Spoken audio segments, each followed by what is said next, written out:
Hey there, adventurers. I'm Norwolf. Welcome to my tabletop RPG realm, and welcome to episode 2 of my Powers and Perils solo play. I'm going to try something a little different this time, and I'm going to try and do everything on the computer rather than the combination computer paper shuffle that I've been doing the last few times around. So, to that end, I'm going to be using Fantasy Grounds to help me with the dice rolls and deal with maps for both travel and any battles the characters get into. And of course, as usual, I'll be referencing the rules through the PDFs, and of course I'll be using version 2 of the Powers and Perils rules for the most part, with a few house rules, of course. And the version 2 of the Powers and Perils rules, as I mentioned before, can be found on the powersandperils.org website.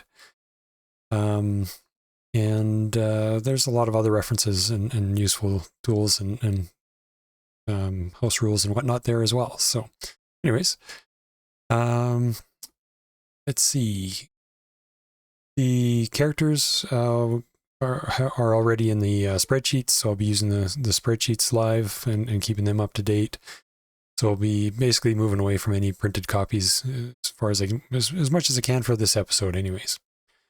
And we'll see how that goes. Let's see, some housekeeping or house rules stuff. I will be using the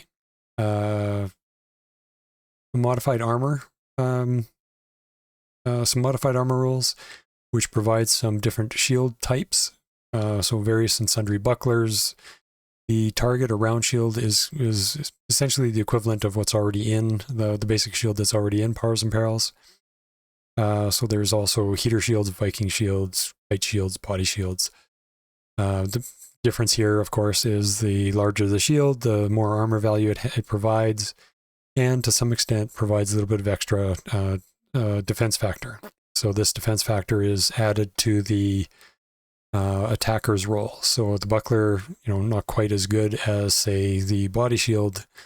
So a 7% difference there on the attacker's roll, which can make a difference. So, and the other thing here is the crafting times and repair times for armor and weapons. I won't get into this right now, but the characters will be doing some repairs here, so I'll cover off some of this when we get there. And then to make my life a little bit easier there, I threw together some spreadsheets just to help me with make it a little faster than always having to calculate. So when I'm repairing a banded target shield, I can repair 1 armor value per day, and it's going to cost me 44 brass bits, or 4 copper coins and 4 brass bits. So anyways, we'll again get into that later. Another house rule here is the encounter distance. The basic rules within Powers and Perils is that the encounter distance is a D6 plus 10, and these are just slightly modified. So in the Badlands it's roughly the same. In the desert you can probably see a little bit farther. The plains, again, you can see even farther. When you get into ruins and underground, the distances are not going to be quite as far. So, and then slight modification to movement rates.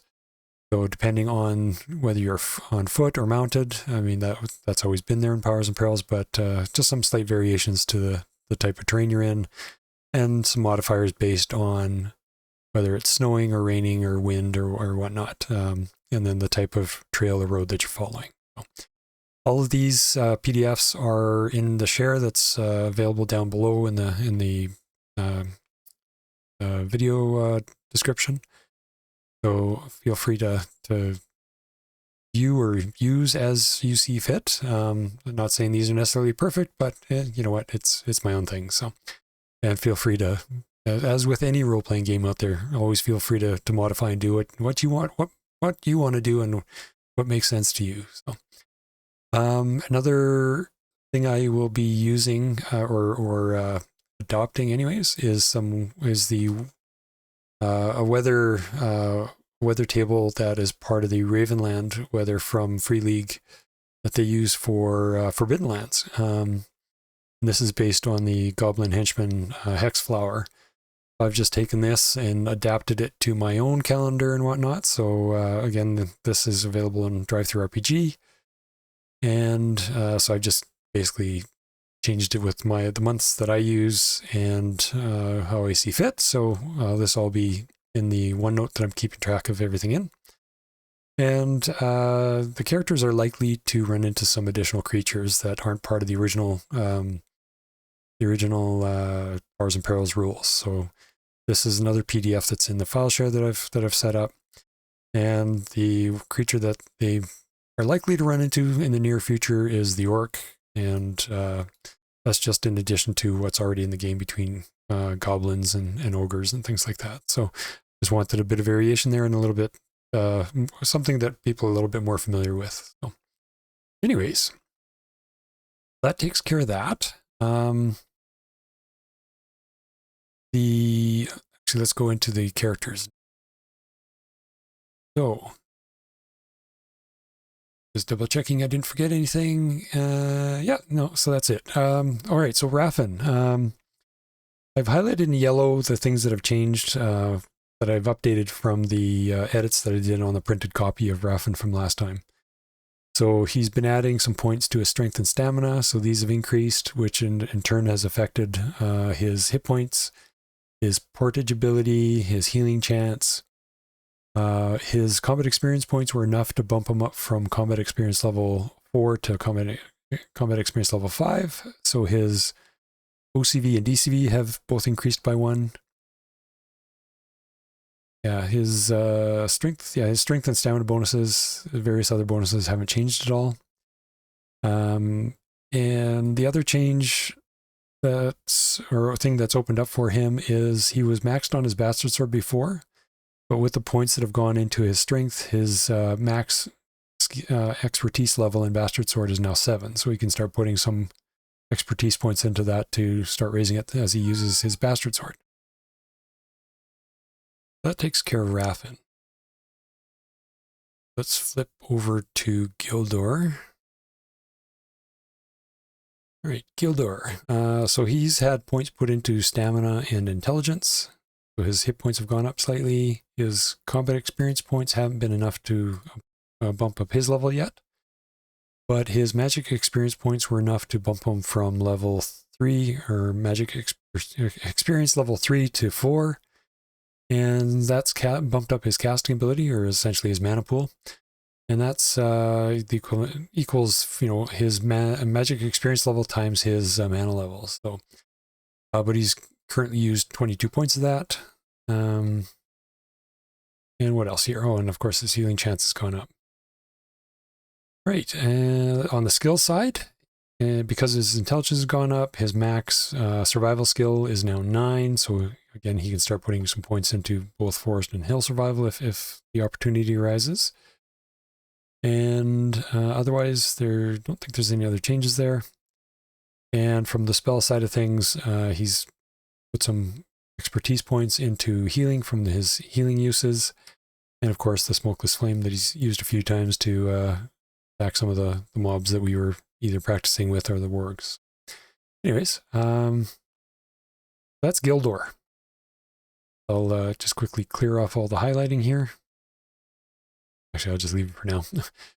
And on to Fantasy Grounds. So I've dropped the map into Fantasy Grounds for the Kingdom map. And our illustrious adventures here are down in Sylvanheart in the bottom right corner. And the little warg den that they had, or the area that they had fought the wargs, is just to the west of the village of Sylvanheart. So that takes care of that. And I did take the old Judges Guild map of Sylvanheart that I had and decided to create a new one. And this is done in Incarnate. And just a quick tour of the town. So let's see. So one is the Silverleaf Inn. Tavern, I guess. So Gildor and Raffin hang out there quite a bit between adventures or between tasks. Number 2 is the woodworker. So it's a fairly well-renowned woodworker within the kingdom. Does a lot of exquisite furniture and other crafting from wood. Number 3 is a lumber mill. So supplies one of a few lumber mills in the kingdom that supply wood to the various other towns and villages. Number 4 is the local fishmonger. Essentially, he does fishing on his own, as well as collects the fish from some of the other fishermen in this region, and provides salted and smoked fish to other parts of the kingdom as well. Number 5 is the Elven Enclave in the woods on the hill here. And again, there's a fairly large population of elves and humans and some halflings in this village.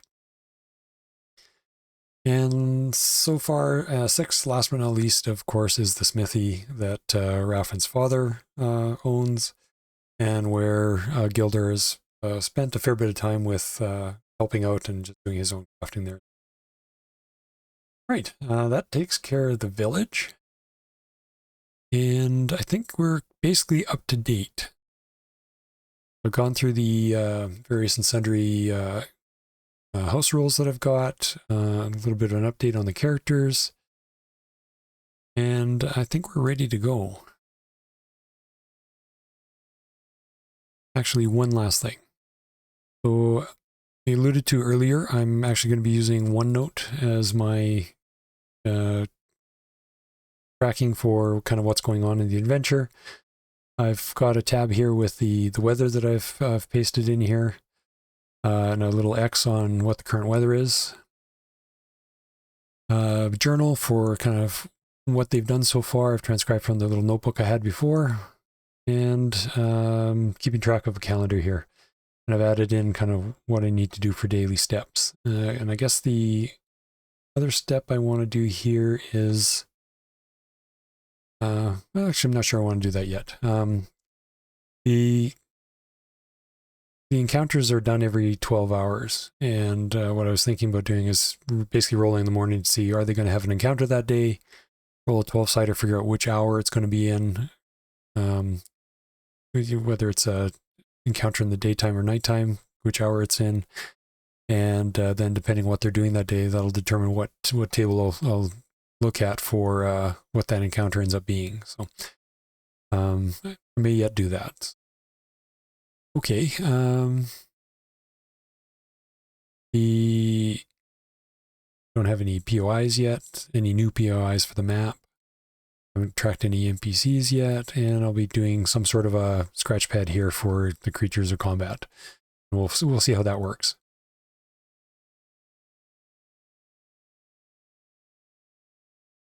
So, when last we left our intrepid adventures, Gildor, the magic user, and Raffin the warrior had just returned to the village of Sylvanheart and updated the militia captain that they had encountered the wargs that had been harassing the nearby countryside and attacking livestock and killing some of the folk in the area. And after they provided the update, they head off to the tavern to get a bit of food and rest a bit from their day of travel.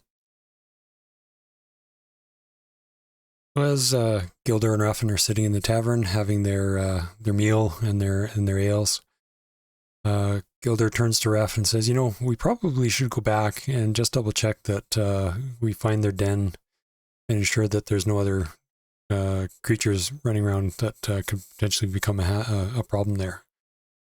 So let's head off in the morning and just scout the area and make sure that things are copacetic out there. So Raffin says, yeah, that's probably a good idea. They after they have their meals and whatnot, they head off to their respective homes and agree to meet first thing in the morning. And that takes care of the May 18th. So, on the 19th, the 18th, we will update the weather. We will roll 2d6. And we've got an 8.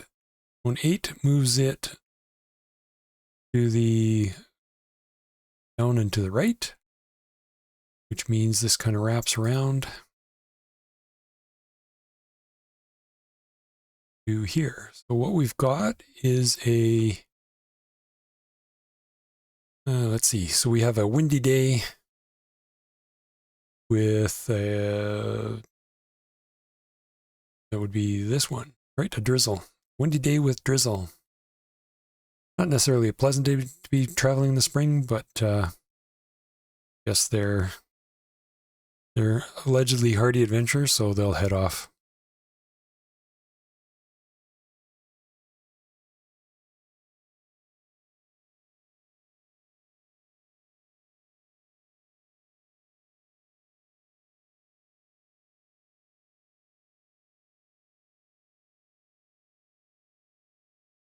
Head back to the area where they fought the worgs. Okay, what else do I have to do here? So mana regen. So Gildor will get his mana regen back, which is 4 points. So he's 18 now. 18 points used. I don't believe Raffin had any damage. So Raffin doesn't have any damage. We have our equipment to repair.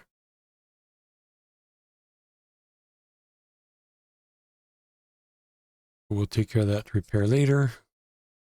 Realized I missed having the -3 damage on, or the 3 damage on his banded ring. Okay, so that's, what else? No more healing, any spells. He's not casting any healing spells. He's not doing his knowledge spells yet. And they're going to head off to the worg area. So,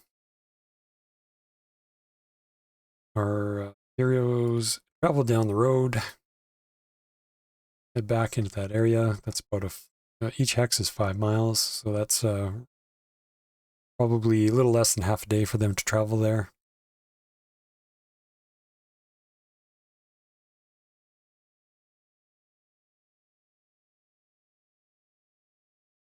And they will search the area for following the tracks again. Put back to the PDF. And find the rules for skill use. Okay, so basically they already know the area, and the worgs have probably been tracking back and forth in that area for some time. So where the initial find was a moderate skill use or problem or difficulty. In this case, I'm going to say it's an easy one. So it's going to be 20 times the skill. If we flip back to Gildor, double check what his skill is. His tracking skill is 7, so it's going to be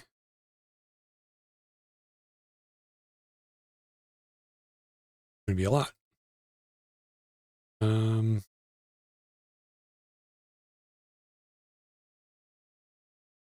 Yeah. So why does that not seem right? So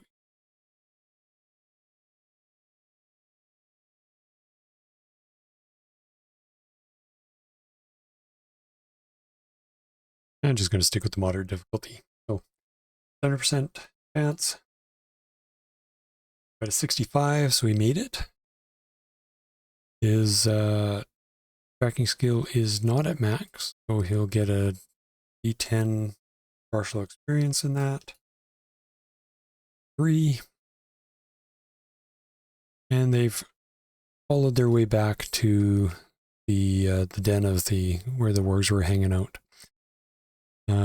They cautiously approach, and listening for any sounds of other creatures or additional wargs or anything like that. They'll go in. Raffin will lead the way into the narrow tunnel into the den and start searching around. And the basically, well, there isn't any additional amongst the bones and remains of their victims. So where is that?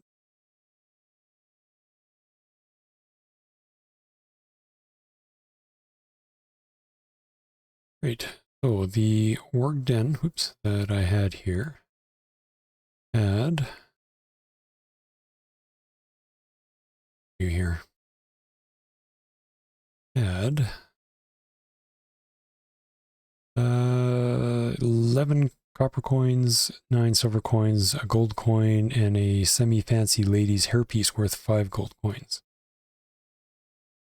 See that on here? Let's see what I can do to...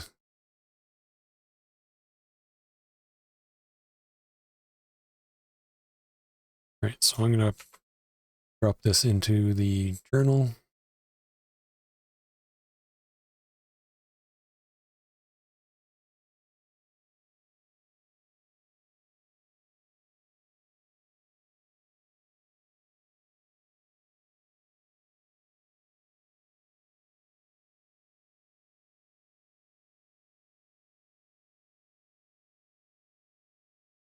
And at that point, I think we're going to roll to see if they have an encounter as they're traveling around here this fine morning. This fine drizzly morning. So we will go to the encounters. Head down to the forest, because these guys are basically in the forest.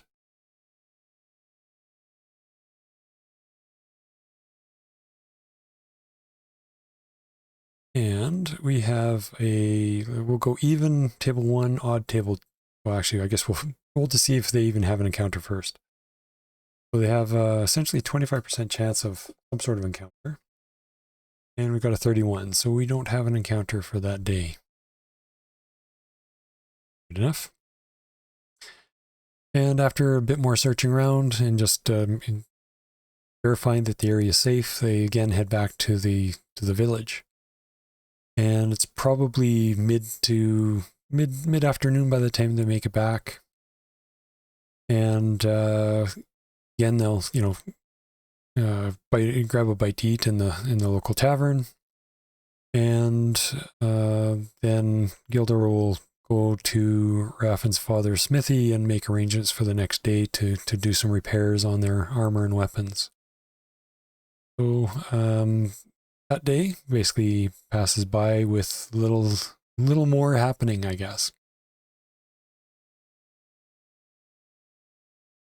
All right. The next day, the 20th. So on the 20th, see what we have for weather that day. And we're doing, oops, flip over to the right screen.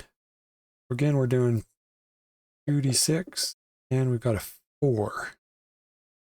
So 4 is going to shift us straight down. And it looks like we're heading for some sunny weather for these guys. And no wind, a calm, sunny day.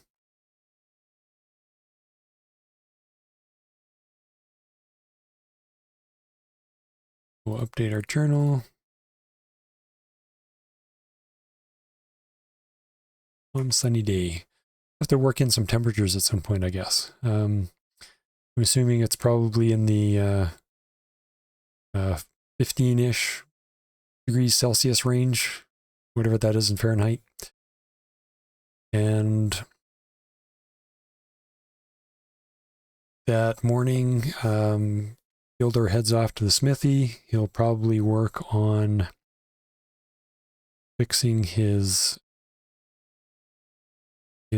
axe first, and then he'll probably put some time into repairing his armor, and then spend some time working on Raffin's chainmail as well, and his banded shield. So there's a few days left in town dealing with some stuff there, and at the same time, Raffin will look into some skill training, I guess. We'll see how that goes. Okay, so during the time that Gildor is going to be doing the armor work, Raffin is going to be spending his time doing some training of his skills. So education here. So characters may use education to learn skills. Per day allocated to a skill, 1 expertise point is earned. If any other actions are taken during the day, the gain is reduced by 50%. So basically, however many days Gildor's doing the smithy work or armor work, Raffin is going to be working on his shield skill. Wants to hopefully bump that up a little bit anyways, or chance of bumping it up a bit. Can't work on his horsemanship because he doesn't have a horse. His longbow is currently maxed. Guess he could also do some work on axe. Actually, you know, he may spend. I don't think he's got doesn't have a battle axe to work with.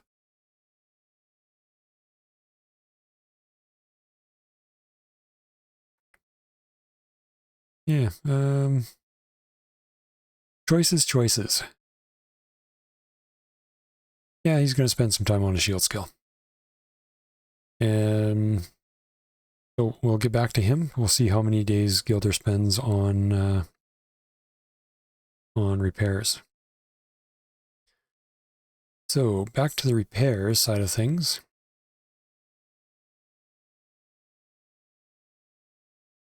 Oh, sorry. I was not on the right screen here. So Raffin, of course, like I said, good work on a shield skill.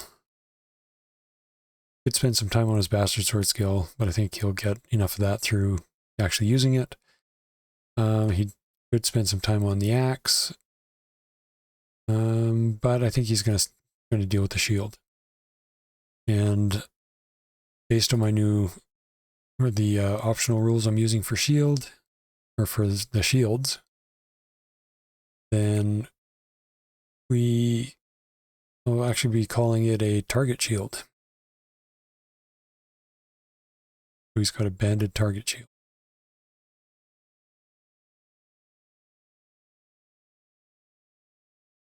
So target. Oops. Shield, target. There we go. And of course, he's got all the other shield types at EL0, basically. Just treating it as a weapon group, so to speak. Okay. Gildor. Gildor's armor skill is 35. And that's an or 80 skill, if I remember correctly. And when we look at the rules for skill use, I'm basically going to treat the repairs as an easy skill or easy task. And so that'll be a 70 for his use. So I'll basically be rolling each day to see if his crafting is successful that day.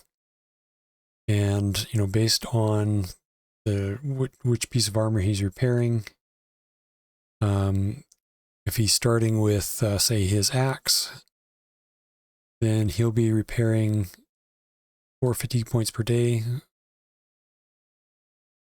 And I think he's only got, it's going to cost him 6.7 copper coins. It's 0.67 silver coins, or 67 brass bits. So I'll do all the accounting and record keeping kind of after the fact with him. So 4 and 67.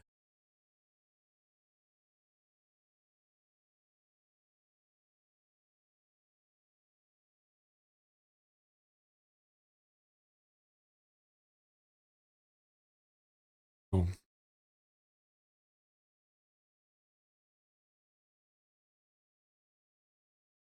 and he only had 1 point. So basically spends first part of the morning repairing his axe.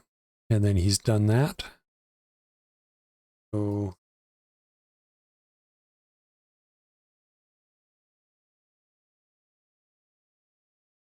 0, 0. Apparently he doesn't repair it that morning. He tries again. So we'll make him pay the additional cost. Another 67 brass bits. And he tries again. And 6, that's another failure. Guy's just going through supplies like there's no tomorrow.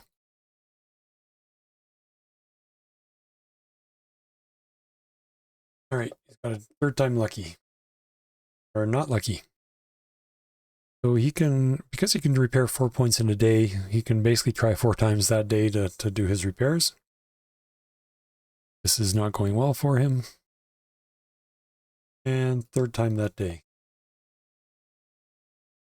49. So finally, after the entire day of messing things up, he's got his axe repaired.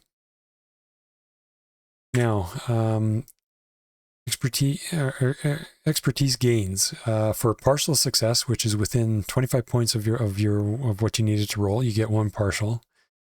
If you roll over 25, you roll 25 over what you needed, then it's a failure and you don't get anything for it. And once you succeed, you get a D10 partial or expertise points.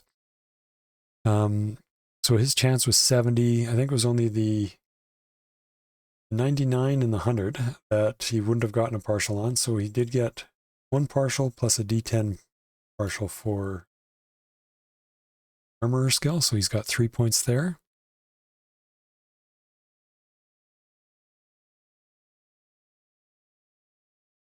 For that day, or for those attempts.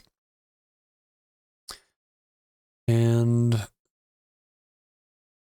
let's update the journal to say he's after any attempts, Gildor finally repairs his axe. Let's hope for better results on the next day. So, next day.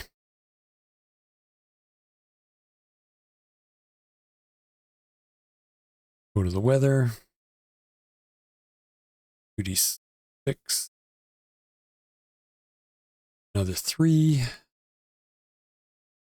3 sends us down and to the right. We're into a windy, sunny day.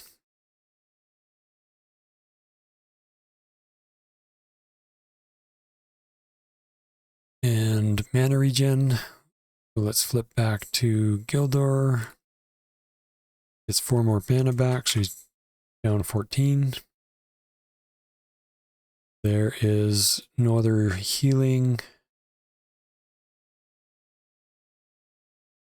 or casting spells to do. So, characters. So, Raffin continues with his shield training. Gildor continues with his armor repairs. If we flip back to our armor table, so we're going to be repairing the leather armor this time. He can repair 7.5 points in a day. Normally it takes 4 days. Yeah, so basically repairs are a little bit easier than actually crafting armor from scratch. So we're doubling up on the points that we're getting per day. And he's down 9 points, so a little over a day. So this first day. And it's going to cost him 4 brass bits per repair attempt. And again, we're looking at a 70% chance. And we got a 46. So he gets a D10 partial experience or expertise. We learned a lot from that experience. So, back to Gildor. We've repaired we'll round down. We'll say we repaired 7 points. Cost us 4 more brass bits. I'll clean up the coinage here after the fact. And he gained 10 more partial in armor for a total of 13, which actually bumps him up a level. So he's now 36. Peniel is 9 per level. He's got 4 partial there left. And that takes care of that day. So the next day, again, they're spending their times in their homes, not necessarily hanging out at the tavern and whatnot. Figure out something for living expenses a little bit later on. And yeah, so let's go back to our illustrious calendar. We're now on the 22nd. Probably update the journal. Oh, what did I say? It was a windy, sunny day. Okay. Another.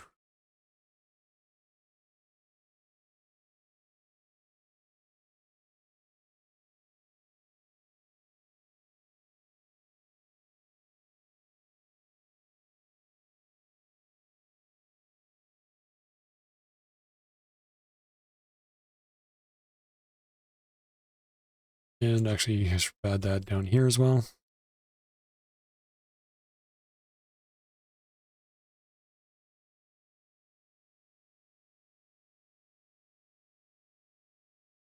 Okay, 22nd. Illustrious Hex Flower. We get a 9. So 9 sends us down. We're looking at a light clouds and a windy day again.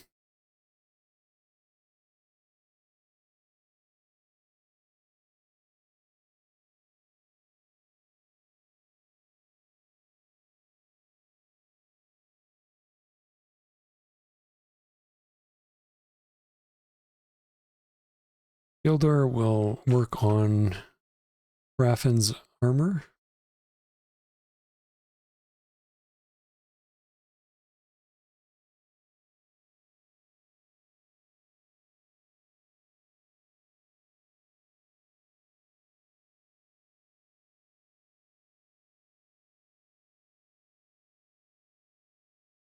Okay, so let's see. What does Raffin have for armor here that needs repair? He has 3 points of damage on his banded. So again, we flip back to the banded armor, banded ring, and repair 4 points. So almost 4.5 points. So just about 3/4 of the day he'll spend on the armor repair, assuming that he gets it done. And we've got a 39, no problem. Partial experience or expertise points is 5. So Raffin's armor is repaired. I'm going to take a day to repair the shield. So maybe he'll skip repairing the shield at this point so they can carry on with some actual adventuring. And back to Gildor and his 5 partial on, or expertise points on armor. So that's up to 9, which is enough to bump him up a level again. So 37.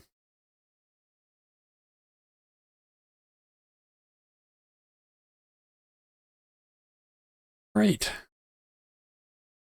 That takes care of that day. So that's been 3 days of, oops. Of course, I'm not flipping around here. So that's been 3 days of repairing things. So Gildor still has 2 damage on his leather armor. His DR is got 13 DR left there. The axe has been repaired. Raffin's armor is good. He's got 1 damage on a shield, and his weapons are good too.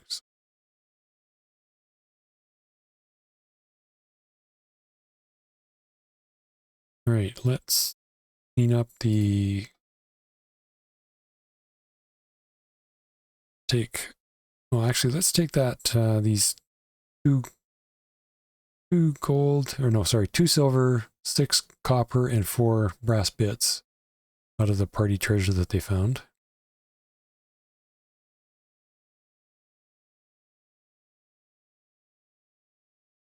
So we'll take 6 out of here, leave them with 5. 7. Actually, we'll do 1 more there and leave them with 8 brass bits. Probably just keep track of party treasure in a separate column here.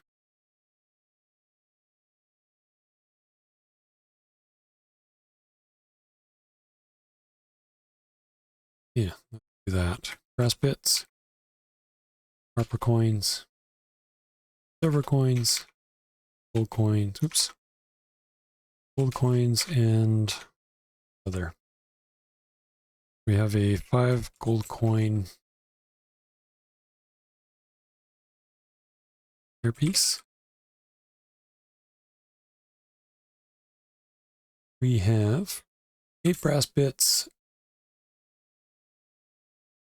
4 copper coins, 7 silver coins, and 1 gold coin.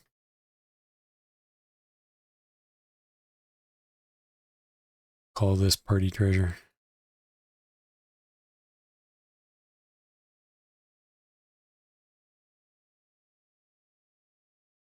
Cool. All right. A bit of housekeeping there done. And guess we'll leave it at that. Okay, so the next day. Oh, sorry, I needed to add the training to Raffin. So he spent 3 days on his shield. He's got a total of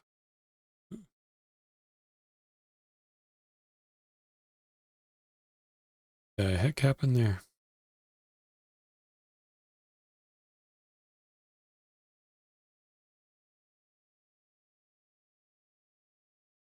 Oh, because I haven't updated my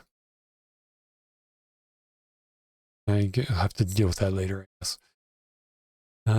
So 3 days, so he's got 5 partial there. Yeah, it's getting there. 4 more and his shield will go up. Cool. Okay, back to the calendar.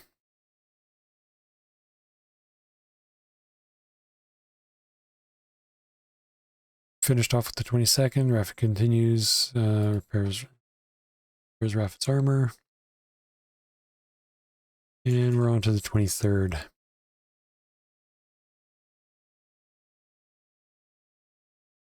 So, update the weather. 6. 10. That sends us off to the down and to the left. Like we got another drizzly day.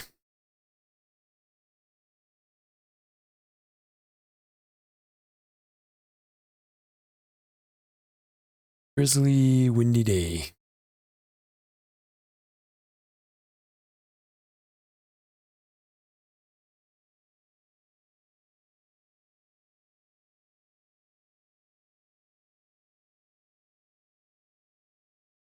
So, what do our illustrious characters want to do today? And actually, before I forget, let's give Gildor his mana regen again. So he's up to 10 points used.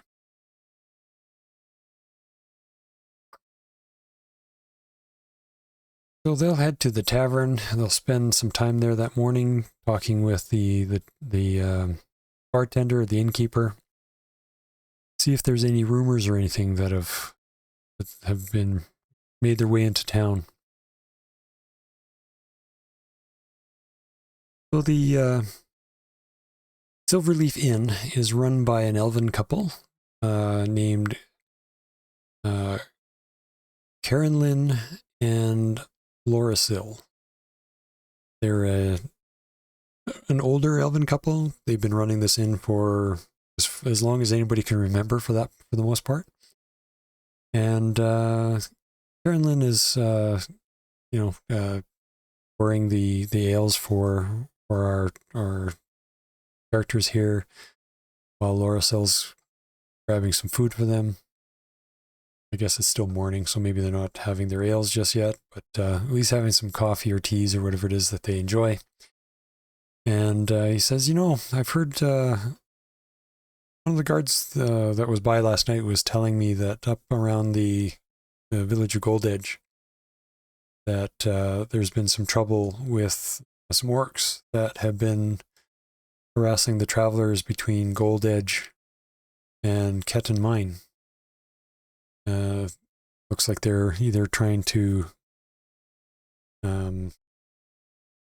steal some of the some of the minerals and precious stones and things that are coming out of the mine, or just trying to fleece whatever travelers or merchants are moving their wares between some of the villages and towns.